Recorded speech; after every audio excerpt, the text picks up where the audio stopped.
ഇന്ന് നമ്മൾ വളരെ എളുപ്പത്തിൽ ഒരു ബ്രേക്ക്ഫാസ്റ്റ് റെസിപ്പി ഉണ്ടാക്കണം കേട്ടോ. അരിയൊന്നും കുതിർത്ത് വയ്ക്കാതെ തന്നെ നല്ല സോഫ്റ്റ് ആയിട്ടുള്ള ദോശയാണ് ഉണ്ടാക്കുന്നത്. അരച്ചെടുത്ത ഉടനെ തന്നെ നമുക്കിത് ഉണ്ടാക്കിയെടുക്കാം. അത്ര നല്ല സോഫ്റ്റ് ആയിട്ടുള്ളൊരു ദോശയും പിന്നെ നമുക്കൊരു നല്ലൊരു ചട്നിയാണ് കേട്ടോ. വളരെ ഈസി ആയിട്ട് ഉണ്ടാക്കാൻ പറ്റും. അപ്പോൾ അതെങ്ങനെയാണ് ഉണ്ടാക്കുന്നതെന്ന് നോക്കാമല്ലോ. ഇതിനായിട്ട് ഞാനിവിടെ ആദ്യം തന്നെ ഒരു 1/4 കപ്പ് ചോറാണ് എടുത്തിട്ടുള്ളത് കേട്ടോ. ഇത് തലേ ദിവസം ഉച്ചയ്ക്ക് വെച്ച് ചോറ് ഫ്രിഡ്ജിൽ വെച്ചിട്ടുണ്ടായിരുന്നതാണ് കേട്ടോ. റൂം ടെമ്പറേച്ചറിലായതിന് ശേഷം മാത്രമേ എടുക്കാവൂ. അതുപോലെ തന്നെ അതേ അളവിൽ തന്നെ തൈര്, പുളിയില്ലാത്ത തൈര്, അത് ഓപ്ഷനിലാണ് കേട്ടോ, ഉണ്ടെങ്കിൽ മാത്രം ചേർത്താൽ മതി. 1 കപ്പ് റവ എടുത്തിട്ടുണ്ട്. സാധാരണ ഉപ്പുമാവ് ഉണ്ടാക്കുന്ന റവയാണ്. അതുപോലെ തന്നെ അരിപ്പൊടി, നമ്മൾ പത്തിരിപ്പൊടിയൊക്കെ ഉണ്ടല്ലോ, അരിപ്പൊടിയും അതേ അളവിൽ തന്നെ എടുത്തിട്ടുണ്ട്. ഇത്രയാണ് എടുത്തിട്ടുള്ളത്. ഇനി ഇതിലേക്ക് ബേക്കിംഗ് സോഡയാണ് കേട്ടോ, ഒരു നുള്ള് ചേർത്ത് കൊടുക്കുന്നുണ്ട്, ഇല്ലെങ്കിൽ സ്കിപ്പ് ചെയ്യാം. അതുപോലെ തന്നെ ഇനി നമുക്കിതിൽ ഉപ്പ് ചേർത്ത് കൊടുക്കണം. 1/2 സ്പൂണോളം ഉപ്പും കൂടെ ചേർത്ത് കൊടുത്തു. ഇനി നമുക്ക് അരച്ചെടുക്കാൻ വേണ്ടി വെള്ളം ഒഴിച്ച് കൊടുക്കുകയാണ്. വെള്ളം ഞാനിവിടെ 1 കപ്പ് വെള്ളം എടുത്തിട്ടുണ്ട്. ഇതിൻ്റെ ഒരു 1/4 ഭാഗത്തോളം വെള്ളം ഒഴിച്ചിട്ടുണ്ട്. അപ്പോൾ ഒന്ന് കറക്കിയെടുത്താൽ മതി കേട്ടോ. ചോറൊന്ന് അരഞ്ഞ് വരണമെന്ന് മാത്രമേ ഉള്ളൂ. ഇത് ഞാനൊരു പാത്രത്തിലേക്ക് ഒഴിച്ചു കൊടുക്കുകയാണ്.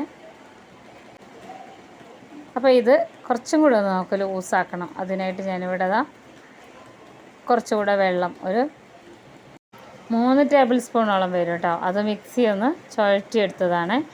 ഇനി ഇതിലേക്ക് ഒരു സവാളയാണ് കേട്ടോ, ഒരു മീഡിയം സവാള കൊത്തി അരിഞ്ഞതാണ്, വളരെ കുഞ്ഞായിട്ട് അരിഞ്ഞതാണ്. ഒരു പച്ചമുളക്, കുറച്ച് നീളമുള്ള പച്ചമുളകാണ്. 1/2 സ്പൂണോളം ക്യൂമിൻ സീഡ്, ജീരകം, അതും കൂടെ ചേർത്ത് കൊടുത്തു കേട്ടോ. ഇനി ഇതിനെ നന്നായിട്ടൊന്ന് ഇളക്കിയെടുക്കണം. ഇത് സാധാരണ നമ്മൾ ദോശ ഉണ്ടാക്കുന്ന പോലെയല്ല കേട്ടോ ഇത് ഉണ്ടാക്കിയെടുക്കുന്നത്. അപ്പോൾ നന്നായിട്ടൊന്ന് ഇളക്കി യോജിപ്പിച്ച് കൊടുക്കണം. എല്ലാം കൂടെ ഒന്ന് യോജിച്ച് വരാൻ വേണ്ടിയിട്ടാണ് കേട്ടോ. അപ്പോൾ തൈരില്ല എന്നുണ്ടെങ്കിൽ നമുക്ക് സാധാരണ നമ്മൾ തേങ്ങ ഉടയ്ക്കുമ്പോൾ കിട്ടുന്ന തേങ്ങാ വെള്ളം ഒഴിച്ചു കൊടുത്താൽ മതി. അപ്പോൾ ഇനി ഇതൊന്ന് അടച്ച് വയ്ക്കാം ഒരു 5 മിനിറ്റ്. അതിനുള്ളിൽ വെറും 5 മിനിറ്റ് നമുക്കൊരു ചമ്മന്തി ഉണ്ടാക്കിയെടുക്കുകയാണ്. ഒരു സവാള അരിഞ്ഞത് മിക്സിയുടെ ജാറിലിട്ട് കൊടുത്തിട്ടുണ്ട്. ഒരു തക്കാളി, അത്യാവശ്യം വലിപ്പമുള്ള സവാളയും തക്കാളിയൊക്കെയാണ് എടുത്തിട്ടുള്ളത്. ചെറിയ കഷ്ണം ഇഞ്ചി, വളരെ കുഞ്ഞായിട്ടുള്ളൊരു കഷ്ണം ഇഞ്ചിയാണ് കേട്ടോ. പിന്നെ പുളി, ഇത്രയും വലിപ്പത്തിലുള്ള പുളി ഞാൻ വെള്ളത്തിലിട്ട് കുതിർത്താൻ വെച്ചതാണ്, അതും കൂടെ ചേർത്ത് കൊടുത്തു. ഉപ്പ് 1/2 സ്പൂണോളം ഉപ്പ്, 1/2 സ്പൂണോളം മുളക് പൊടി, ഇതെല്ലാം ഒന്ന് ചേർത്ത് കൊടുത്ത് കുറച്ച് വെള്ളം, ഒരു 1/4 കപ്പോളം വെള്ളം ഒഴിച്ച് കൊടുക്കുകയാണ് കേട്ടോ. എന്നിട്ട് നന്നായിട്ടൊന്ന് അടിച്ചെടുത്ത് വരാം. നല്ലോണം ഒന്ന് അടിച്ചെടുത്ത് വന്നപ്പോൾ ചട്നി ഇവിടെ ഓൾമോസ്റ്റ് ഇവിടെ റെഡി ആയിട്ടുണ്ട്. നല്ല ടേസ്റ്റാണ് കേട്ടോ. ഇത് നമുക്ക് വളരെ എളുപ്പത്തിൽ ഉണ്ടാക്കാൻ പറ്റും.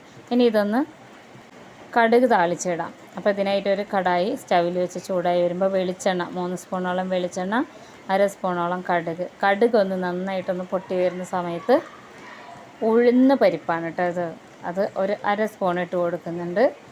ഒരു 1/4 സ്പൂണോളം കായപ്പൊടി ചേർത്ത് കൊടുത്തു. ഒരു തണ്ട് കറിവേപ്പിലയും കൂടെ ഇതിലേക്ക് ഇട്ട് കൊടുക്കണം. ഇനി ഇതെല്ലാം ഒന്ന് മൂത്ത് വരട്ടെ കേട്ടോ. ഒന്ന് നന്നായിട്ടൊന്ന് മൂത്ത് വരുന്ന സമയത്ത് നമ്മൾ അരച്ച് വെച്ചിട്ടുള്ള ഈ അരപ്പുണ്ടല്ലോ, അത് ഇതിലേക്ക് ഇട്ട് കൊടുക്കുകയാണ് ചെയ്യുന്നത്. തീ വളരെ കുറച്ച് വെച്ചിട്ട് വേണം കേട്ടോ ഇത് ഇട്ട് കൊടുക്കാം. എന്നിട്ട് നന്നായിട്ടൊന്ന് ചൂടാവണ വരെ ഒന്ന് ഇളക്കി കൊടുക്കാം കേട്ടോ. ഇത് അധികം വെള്ളമൊന്നും ഇതിൽ ആവശ്യമില്ല. അപ്പോൾ അത് നന്നായിട്ട് ഇതൊന്ന് വെന്ത് വരാൻ വേണ്ടിയിട്ടാണ് കേട്ടോ. ഈ തക്കാളിയും സവാളയൊക്കെ ഒത്തിരി കളറ് മാറുമൊന്നും വേണ്ട. അപ്പോൾ ഇതുപോലെ ഒന്ന് കിടന്ന് തിളയ്ക്കണം. നമ്മുടെ കറി ഇവിടെ റെഡി ആയിട്ടുണ്ട്. സ്റ്റൗ ഓഫ് ചെയ്തിടാം കേട്ടോ. ഇത്രയേ ഉള്ളൂ പണി. ഇനി നമ്മൾ ദോശ ഉണ്ടാക്കാൻ പോവാണ് കേട്ടോ. അപ്പോൾ നമ്മൾ എടുത്തു വെച്ചിട്ടുള്ള മാവ് ഒരു തവി നന്നായി ഇളക്കിയതിന് ശേഷം കോരി ഒഴിക്കുകയാണ് ചെയ്യുന്നത്. നമ്മളിങ്ങനെ പരത്തി കൊടുക്കൊന്നും വേണ്ട കേട്ടോ. അങ്ങനെ പ്രത്യേകിച്ചൊരു ഷേപ്പൊന്നും ഇതിനില്ലാതെ നമ്മൾ വളരെ സിമ്പിളായിട്ട് ഉണ്ടാക്കിയെടുക്കുകയാണ്. അപ്പോൾ ജസ്റ്റ് ഒന്ന് ഇതുപോലെ ഒന്ന് സൈഡൊക്കെ ഒന്ന് ശരിയാക്കുന്നതേ ഉള്ളൂ. ഇത് ആർക്കും എളുപ്പത്തിൽ ഉണ്ടാക്കിയെടുക്കാൻ പറ്റുന്ന ഒരു ദോശയാണ് കേട്ടോ. അപ്പോൾ ഇതിന് കറി വേണമെന്ന് നിർബന്ധമൊന്നുമില്ല. ഒന്ന് നന്നായിട്ടൊന്ന് വെന്ത് വരുമ്പോൾ കുറച്ച് വെളിച്ചെണ്ണയാണ് ഇതിൻ്റെ മേളിലൊന്ന് ജസ്റ്റ് ഒന്ന് ഒഴിച്ച് കൊടുക്കുന്നത്. ഇനി ഇതിനെ നമുക്ക് മറിച്ചിടാം കേട്ടോ. ഇത് ഒരു സൈഡ് ആയി വന്നിട്ടുണ്ട്. ഇനി നമുക്കിതിനെ മറിച്ചിടാം. അപ്പോൾ ഒരു സൈഡ് മറിച്ചിട്ടിട്ടുണ്ട്. മറു സൈഡും കൂടെ ഒന്ന് വെന്ത് വരണം. ഇതിങ്ങനെ നല്ല ക്രിസ്പി ആയിട്ടുള്ളൊരു ദോശയല്ല കേട്ടോ, നല്ല സോഫ്റ്റ് ആയിട്ടിരിക്കുന്ന ദോശയാണ്. അതാ 2 സൈഡും തിരിച്ചും മറിച്ചൊക്കെ ഇട്ട് കൊടുത്തിട്ടുണ്ട്. ഇതിനെ നമുക്കിതിൽ നിന്ന് എടുത്ത് മാറ്റാം. ഇനി വീണ്ടും ബാക്കിയുള്ളതും കൂടെ ഇതുപോലെ തന്നെ ഉണ്ടാക്കിയെടുക്കണം കേട്ടോ. അപ്പോൾ ഒരുപാട് ഇളക്കി കൊടുക്കരുത്. ഇങ്ങനെ ചുറ്റിക്കുമ്പോൾ നമ്മളിതിൽ സവാളയൊക്കെ ഇട്ടതുകൊണ്ട് തന്നെ അതിങ്ങനെ തവിയുടെ ചോട്ടിലിങ്ങനെ പറ്റിപ്പിടിച്ച് വരും. അപ്പോൾ ഇങ്ങനെ മാത്രമേ ചെയ്ത് കൊടുക്കാവൂ. ബാക്കിയുള്ളതും കൂടെ ഇതുപോലെ തന്നെ ഉണ്ടാക്കിയെടുക്കുകയാണ് ചെയ്യുന്നത് കേട്ടോ. അപ്പോൾ ഒരു സൈഡൊക്കെ ഇങ്ങനെ ആയി വരുമ്പോൾ പതുക്കെ ഇതിനെ മറിച്ചിട്ട് കൊടുക്കാം. വെളിച്ചെണ്ണ ഒന്ന് ജസ്റ്റ് ഇതുപോലെ ഒന്ന് തടവി കൊടുക്കാം. അപ്പോൾ അത് ബാക്കിയുള്ള ദോശയും കൂടെ മുഴുവനായിട്ടും ഇതുപോലെ മാവ് ഉണ്ടാക്കിയെടുക്കുകയാണ് ചെയ്യുന്നത്. അപ്പോൾ അടിപൊളിയായിട്ടുള്ള നല്ല സോഫ്റ്റ് ദോശയും പെട്ടെന്ന് ഉണ്ടാക്കാവുന്ന ചട്നിയും ഇവിടെ റെഡി ആയിട്ടുണ്ട്. നല്ല സോഫ്റ്റായിട്ടാണ് ഇരിക്കുന്നത് കേട്ടോ.